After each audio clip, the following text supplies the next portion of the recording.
నమస్కారం. గీతం యూనివర్సిటీ సమర్పించు లక్ష్యం కార్యక్రమానికి స్వాగతం. ఆర్డినెన్స్ ఫ్యాక్టరీ బోర్డులో 4110 గ్రూప్ సి పోస్టులకు నోటిఫికేషన్ విడుదలైంది. రాష్ట్రాల వారీగా పోస్టుల నియామకాలు జరుగుతాయి. సెమీ స్కిల్డ్ పోస్టులకు 10వ తరగతితో పాటు national council of vocational certificate ఉండాలి. అభ్యర్థులు జూన్ 19 లోపు దరఖాస్తు చేసుకోవచ్చు. రాత పరీక్ష, ట్రేడ్ టెస్ట్, డాక్యుమెంట్ వెరిఫికేషన్ ద్వారా అభ్యర్థులను ఎంపిక చేస్తారు. ఈ నేపథ్యంలో రాత పరీక్ష ఎలా ఉంటుంది, సిలబస్ ఏమిటి, ఎలా సిద్ధం కావాలి అన్న అంశాలను నిపుణుల ద్వారా తెలుసుకుందాం.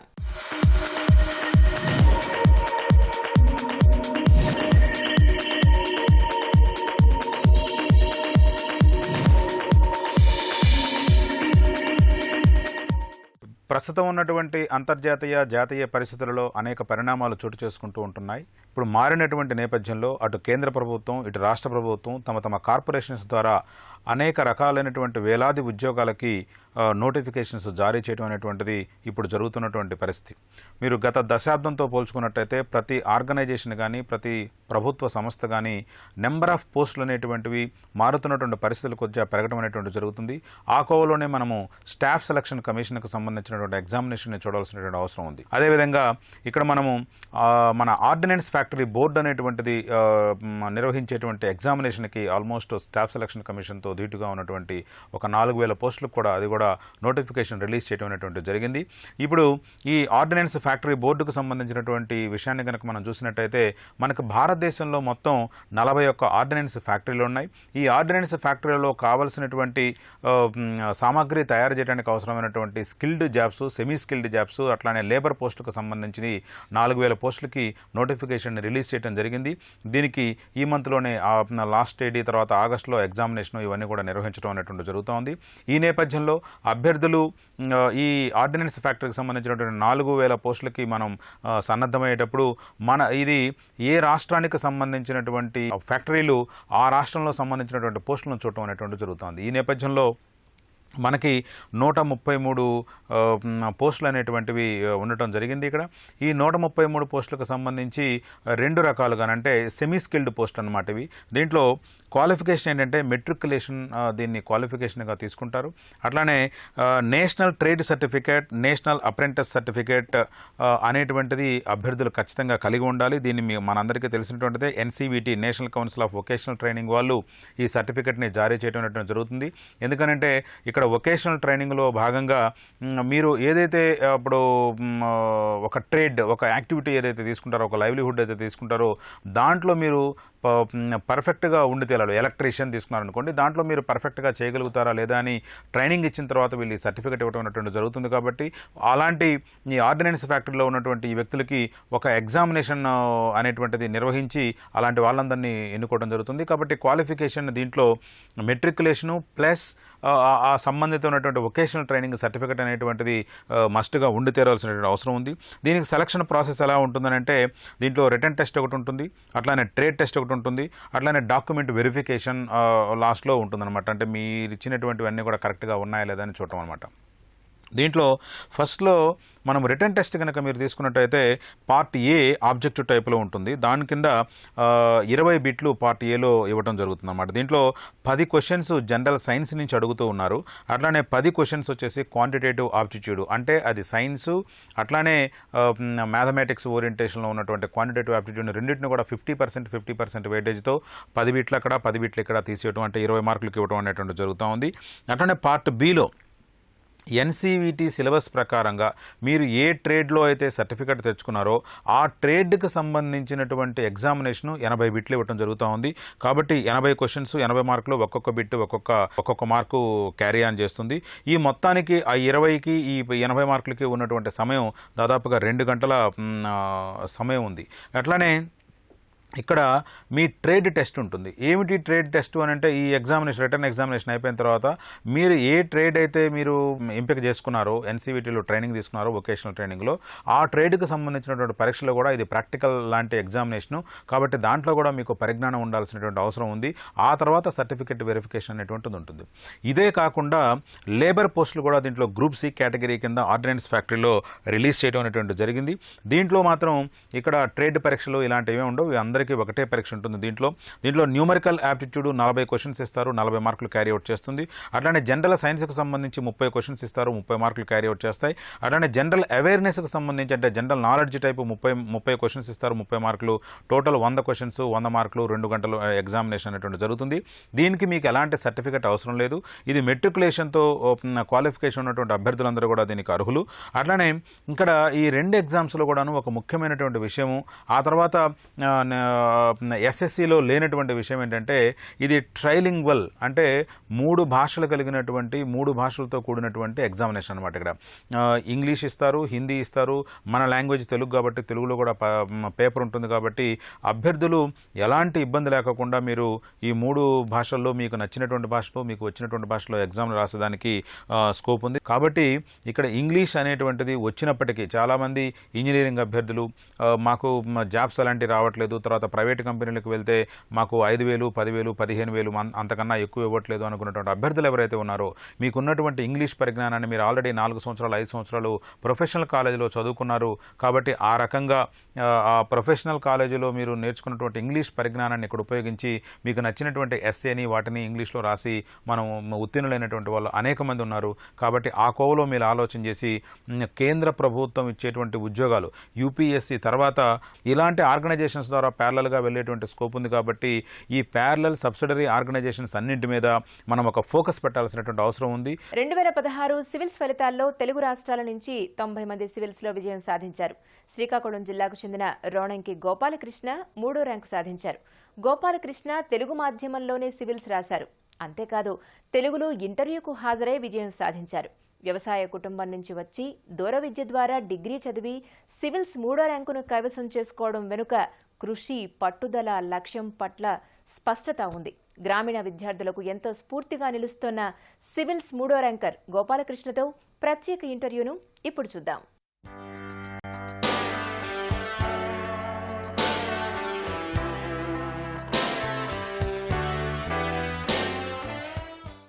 ఈటీవీ తరపున మీకు ప్రత్యేక అభినందనలు. 2016 సివిల్స్ ఫలితాల్లో జాతీయ స్థాయిలో 3వ ర్యాంకు సాధించారు. ఈ విజయం వెనుక మీరు ఎలాంటి కఠోర పరిశ్రమ చేశారు? ఈ ర్యాంకు సాధించడం పట్ల మీరు ఎలా ఫీల్ అవుతున్నారు? చాలా ఆనందంగా ఉందండి, చాలా సంతోషంగా ఉంది. కానీ ఇది నా సివిల్ సర్వీస్ జర్నీలో మొదటి మజిలీ అండి, మొదటి స్టెప్. ఇంకా రేపు నేను ఐఏఎస్ అధికారిగా ఏ విధంగా ప్రజలకు సేవ చేస్తాను అనే దాన్ని బట్టి నా విజయ అవకాశాలు, దీనికి సార్థకత ఉంటుందండి. దీని వెనుక గత 11 సంవత్సరాల కఠోర శ్రమ ఉందండి. దానివల్లే ఇంత పెద్ద విజయం సాధ్యమైందని నేను భావిస్తున్నాను. సివిల్స్ రాయడానికి మీకు స్ఫూర్తి ఎవరు? డిగ్రీ దూరవిత్తిలో చదివి కూడా ఇంతటి విజయాన్ని సాధించడానికి మీకు ఏ అంశాలు ఎక్కువగా దోహదపడ్డాయి? నాకు స్ఫూర్తి అంటే మా అమ్మా నాన్న పడిన కష్టాలు, నేను చిన్నతనంలో పడిన కష్టాలు, తర్వాత నా కళ్ళెదురుగా బడుగు బలహీన వర్గాలు రోజువారీ అనుభవిస్తున్న సమస్యలు, ఇవే నాకు స్ఫూర్తి అండి. ఒక అధికారిగా, ఒక టీచర్గా వీళ్ళకి నేనేం సేవ చేయగలను అనిపించేటప్పుడు, అని ప్రశ్న వేసుకునేటప్పుడు నాకు నా ప్రశ్నకు సరైన సమాధానం ఉండేది కాదు. యాజ్ ఏ ఒక గ్రూప్ 1 ఆఫీసర్గా లేదంటే ఒక సివిల్ సర్వెంట్ ఐఏఎస్ ఆఫీసర్గా అయితే విస్తృత పరిధిలో ఇలాంటి ప్రజలకి మనం సేవ చేయొచ్చు కదా అనే భావన నాకు కలిగింది. అందుకే నేను మొదట గ్రూప్ 1 రాశాను. దురదృష్టవశాత్తు అదృష్టవశాత్తు అది అలా అయిపోయింది. ఇప్పుడు సివిల్ సర్వీస్ అలుపెరగని పోరాటం చేసి ఈరోజు 3వ ర్యాంక్ సాధించాను. చాలా సంతోషంగా ఉంది. వాస్తవానికి సివిల్స్ తెలుగులో రాసి ఇంటర్వ్యూ కూడా తెలుగులోనే చేసి ఈ ర్యాంకు సాధించడం అంత ఈజీ కాదు. అయితే మీ ఇంటర్వ్యూ ఎలా సాగింది? ఇంటర్వ్యూలో ఎలా సెలెక్ట్ అయ్యారని మీరు భావిస్తున్నారు? ఇంటర్వ్యూలో చాలా మంచి మార్కులు పడ్డాయని నేను అనుకుంటున్నానండి పర్సనల్గా. నా ఇంటర్వ్యూ April 19, 2017 అయింది.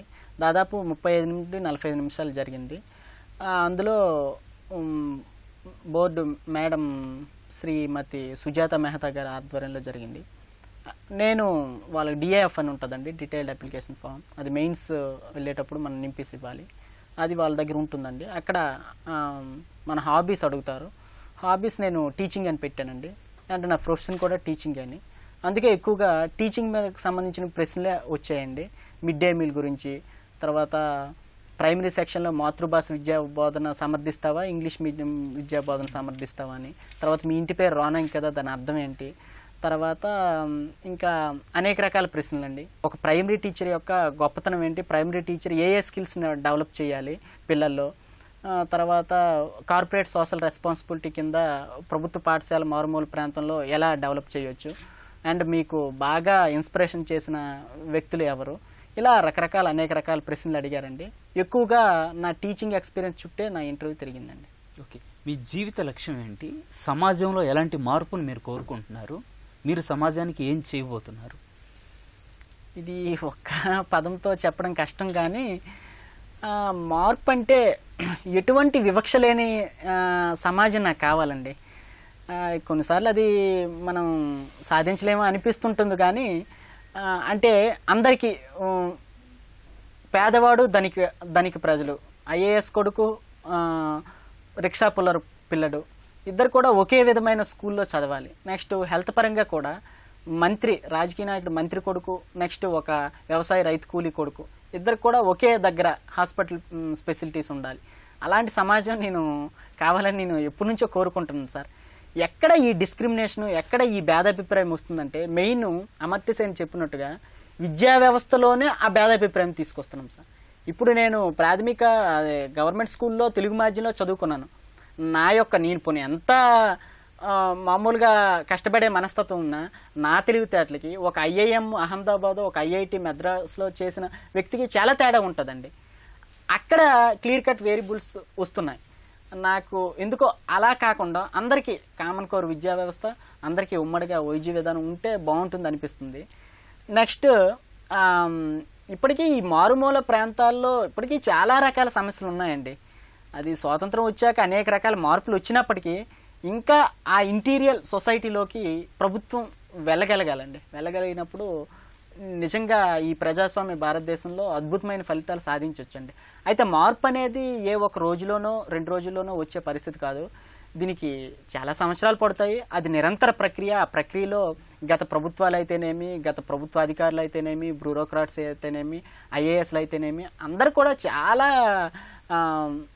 వర్క్ చేశారండి, చాలా డెవలప్మెంట్ చేశారు. అందుకే ఈరోజు మనం ఇలా ఉన్నాం. అయినప్పటికీ మనం ఇంకా ఆ ఇంటీరియర్ సొసైటీ మీద ఫోకస్ చేసి వాటిని అన్ని రంగాల్లో అభివృద్ధి చెందేటట్లు చూడాలండి. ఎలాంటి ఆత్మవిశ్వాసం ఉంటే మాధ్యమంతో సంబంధం లేకుండా, మనం వచ్చిన నేపథ్యంతో సంబంధం లేకుండా ఎవరైనా సివిల్స్ సాధించవచ్చు? దృఢ సంకల్పం అండి. ఒక తపస్సులాగా, ఒక యజ్ఞం చేస్తున్నట్టుగా ఈ ప్రపంచంతో మరి సంబంధం లేకుండా నా లక్ష్యమే నాకు కనిపిస్తుంది. అర్జునుడికి రామచిలుక యొక్క కన్నే కనిపిస్తున్నట్టుగా నాకు ఆ లక్ష్యమే కనిపిస్తుంది. మరి ఇంకేమి అదర్ హ్యావిగేషన్స్ నాకేం లేవు. నా జీవితం యొక్క పరమార్థం అదే. దేవుడు నన్ను అందుకే పుట్టించాడు. నేను పర్సనల్గా ఎప్పుడు అదే అనుకుంటున్నానండి. మా తల్లిదండ్రుల తాలూకు ప్రోత్సాహంతో, నా లక్ష్యంపై స్పష్టమైన అవగాహనతో, మొక్కవోని స్థైర్యంతో నేను అడుగులు వేశాను. ఎవరైనా ఇలాగ అడుగులు వేస్తే తప్పకుండా సక్సెస్ అందుకుంటారండి. అది ఇంతకుముందు కూడా ప్రూవ్ అయ్యాయి. నాతో మరొకసారి పునరావృతమైంది. నేను మొదటి వ్యక్తిని కాదు, ఎంతోమంది గొప్ప వ్యక్తులు ఉన్నారు. అందులో నేను జస్ట్ ఒక మహాసముద్రంలో ఇసుకరేణు అంతా. నేను తెలుగు మీడియంలో సివిల్స్ రాయాలనుకునే అభ్యర్థులకి మీరు ఇచ్చే సూచనలు ఏంటి? మీరు ఏ బ్యాక్గ్రౌండ్ నుంచి వచ్చారు, ఏ మాధ్యమము, ఎక్కడ చదువుకున్నారు అనేవి ఏమీ ఆలోచించొద్దు. మీకు సివిల్స్ సాధించడమే ఏకైక లక్ష్యం అయితే 2 ఏళ్ళు కాదు 4 ఏళ్ళైనా చదువుతాను, వైఫల్యాలు ఎదురైనా నేను చదువుతాను అనే ఆలోచన మీకుంటే తప్పకుండా రండి.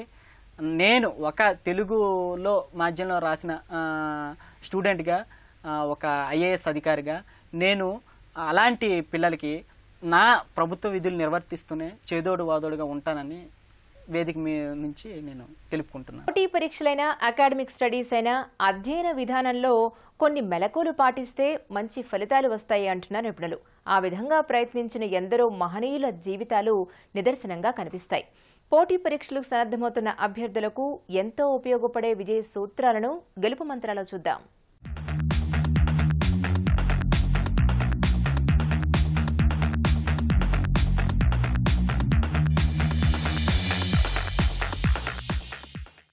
పుస్తక పఠనం అనేది ఒక అభిరుచిగా, ఒక అలవాటుగా ఏర్పాటు చేసుకున్నట్లయితే విద్యార్థికి కేవలం విద్యార్థి దశలోనే కాకుండా భావి జీవితంలో కూడా చాలా బాగా ఉపయోగపడే అవకాశం ఉంటుంది.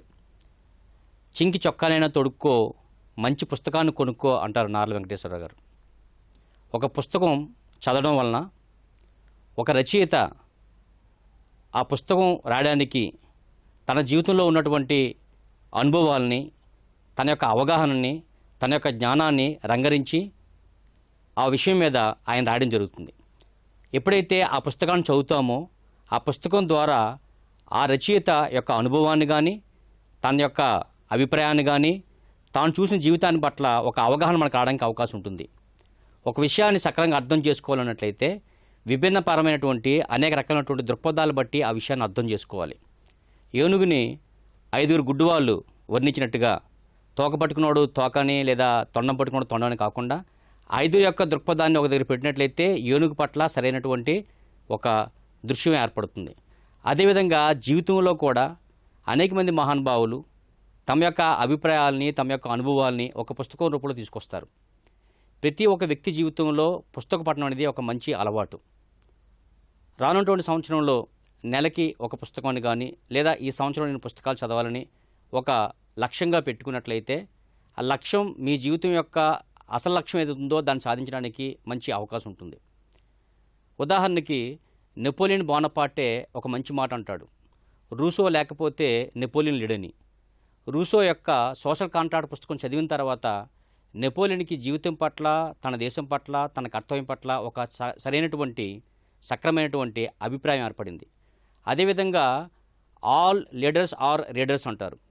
ప్రతి నాయకులు కూడా ఒకప్పుడు మంచి పాఠకులుగా ఉండేవారు, మంచి రచయితలుగా ఉండేవారు. మరి విద్యార్థి ఎప్పుడైతే ఈ పుస్తకాలను చదవడం అనేది ఒక అభిరుచిగా ఏర్పాటు చేసుకుంటాడో, ఒక అలవాటు చేసుకుంటాడో, ఆయనకి జీవితం పట్ల ఒక సరైన అవగాహన ఏర్పడడానికి, తన జీవితంలో కేవలం విద్యార్థిగా విజయం సాధించడమే కాకుండా రేపు ఉద్యోగం వచ్చిన తర్వాత కానీ, సమాజంలో అడుగుపెట్టిన తర్వాత కానీ, తన జీవితాన్ని ప్రారంభించిన తర్వాత కానీ ఏ రకమైనటువంటి ఒడిదుడుకులు వచ్చినప్పటికీ కూడా, ఏ రకమైనటువంటి సంఘర్షణ వచ్చినప్పటికీ కూడా వాటిని తట్టుకొని నిలబడడానికి అవసరమైనటువంటి ఆత్మస్థైర్యము, ఒక అవగాహన ఏర్పడడానికి అవకాశం ఉంటుంది. చాలామంది విద్యార్థి పరంగా విజయం సాధిస్తూ ఉంటారు, మార్కులు సాధనలో కానీ, సర్టిఫికేట్ సాధించడంలో కానీ. కానీ జీవితంలో వారి విజయం అనేది అంత స్థాయిలో ఉండటం లేదు కూడా. జీవితంలో చిన్న చిన్న సమస్యలు వచ్చేసరికి ఆత్మహత్య చేసుకోవడం కానీ, లేదా ఆత్మన్యూనతా భావం పెంపొందించుకోవడం కానీ జరుగుతూ ఉంటుంది.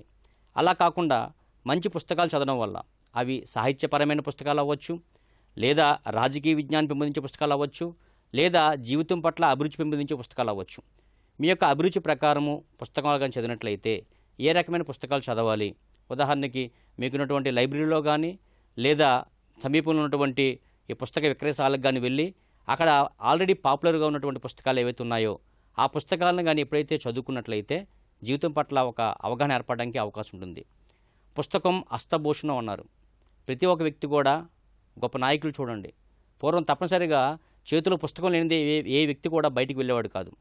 ఆ పుస్తకం చదవడం వలన ఆ పుస్తకం పట్ల అభిరుచి తెలుసుకోవడమే కాకుండా పుస్తక అవగాహన పట్ల సరైన అవగాహన వారికి ఏర్పడడానికి అవకాశం ఉంటుంది.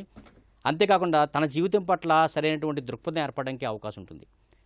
ఉదాహరణకి సాహిత్యపరమైన పుస్తకాలు తీసుకుని ఒక మహాప్రస్థానం అవ్వచ్చు, అమృతం కురిసిన రాత్రి అవ్వచ్చు, లేదా కృష్ణపక్షం అవ్వచ్చు, లేదా ఇతర అంశాలు, ఉదాహరణకి గాంధీజీ జీవిత చరిత్ర, మై ఎక్స్పెరిమెంట్స్ విత్ ట్రూత్ అనే పుస్తకం కానీ. ఇటువంటి పుస్తకాలు చదవడం వల్ల ఏంటంటే వాళ్ళ పట్ల మనకి అవగాహన ఏర్పడుతుంది, సాహిత్యం పట్ల మనకి ఒక అభిరుచి కూడా తీయడానికి అవకాశం ఉంటుంది. పుస్తకం చదివేటప్పుడు తప్పనిసరిగా ఒక పెన్సిల్ కానీ, ఒక పుస్తకాన్ని పక్కన పెట్టుకొని అందులో ముఖ్యమైన అంశాలని అండర్లైన్ చేయడం కానీ, అవి చదువుతున్నప్పుడు మీకు ఏ రకమైన ఆలోచన వచ్చిందో అవి ఒక దగ్గర రాయడం కానీ చేసినట్లయితే ఆ పుస్తకం మొదటిసారి చదివినప్పుడు మీకు కలిగినటువంటి అభిప్రాయం ఏంటని తీయడానికి అవకాశం ఉంటుంది. ఒక 5 సంవత్సరాల తర్వాత కానీ, 2 సంవత్సరాల తర్వాత కానీ మరలా మీరు రాసింది మీరు చూసినట్లయితే మీ జీవితంలో మీకు ఏర్పడినటువంటి ఒక మెచ్యూరిటీ లెవెల్, ఏ రకంగా పరిపక్వత ఏర్పడిందో తెలియడం కూడా అవకాశం ఉంటుంది. కాబట్టి తప్పనిసరిగా పుస్తకం చదవడం అనేది అలవాటు చేసుకున్నట్లయితే మీ పట్ల మీకు ఒక అవగాహన ఏర్పడడానికి అవకాశం ఉంటుంది. స్వామి వివేకానంద ఒక మంచి మాట అంటాడు, no book is useful unless you open your own book. నీ మస్తకము అనబడే పుస్తకాన్ని నువ్వు చదవడదే ఏ పుస్తకం కూడా ఉపయోగం కాదు. మరి నీకు నీ గురించి తెలుసుకున్నట్లయితే సెల్ఫ్ అవేర్నెస్, ఒక అవగాహన మన పట్ల మనకి ఏర్పడాలని అంటే తప్పనిసరిగా జీవితం పట్ల ఒక అవగాహన తెలియజేసినటువంటి పుస్తక పఠనం అనేది తప్పనిసరిగా అలవాటు. కాబట్టి పుస్తకాలు చదవాలనేటువంటి ఒక అలవాటుని తప్పనిసరిగా మీరు ఏర్పాటు చేసుకుని ఒక లక్ష్యం పెట్టుకోండి. వారం ఉద్యోగాలు ప్రవేశాల్లో మరికొన్ని అవకాశాల వివరాలను పొందుపరిచాం. పూర్తి వివరాల కోసం ఆయా సంస్థల వెబ్సైట్లను కూడా అందిస్తున్నాం. మరి జాగ్రత్తగా గమనించి లబ్ధి పొందుతారని ఆశిస్తాం. బ్యాంక్ ఆఫ్ మహారాష్ట్ర సబ్ స్టాఫ్ పోస్టులు 450. అర్హత 10వ తరగతి. దరఖాస్తు విధానం ఆన్లైన్ ద్వారా. చివరి తేదీ జూన్ 5.